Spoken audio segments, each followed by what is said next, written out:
My name is Sadie Dingfelder. I used to work as a reporter for the Washington Post. And before that, I spent about a decade as a neuroscience and science reporter for the APA. So imagine my surprise when I discovered at the age of 40 that I have 4 different rare neurological conditions. One of them is aphantasia, which we've been talking about, an inability to visualize.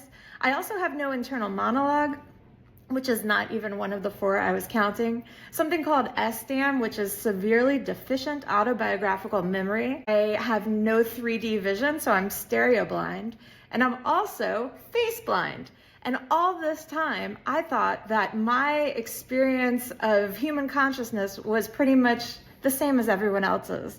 And I was super wrong. So because I was a science writer, I started emailing neuroscientists, and I got into studies and learned all about how the brain works. And I interviewed lots of other people, famous people with these conditions, and wrote a whole book about it. The thing that I really love about doing the publicity for my book is that it actually brings attention to all of these rare, invisible conditions or disabilities, depending on how you look at it. And so the coolest thing has been getting emails from readers or people who have just heard me talk and say, oh my gosh, I am middle-aged and I can't believe that I didn't realize this about myself. And so helping people just suddenly see themselves more clearly, just like I suddenly saw myself more clearly, has been the most rewarding, exciting sort of thing.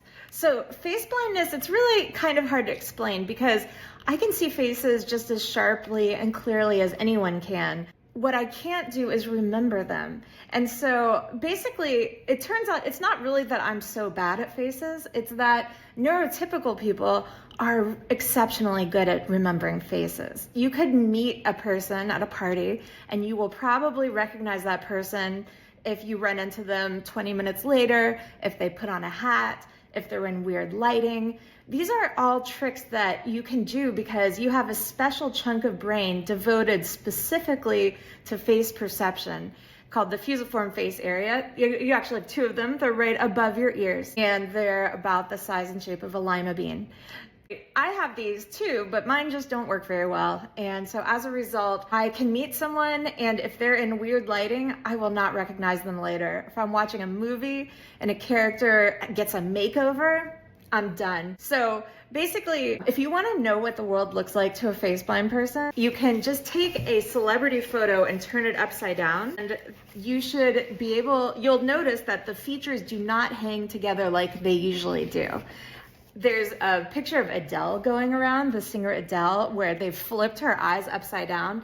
And in the upside down version, it really almost looks normal, but then in the right side up version, it's immediately apparent that this is really ghoulish.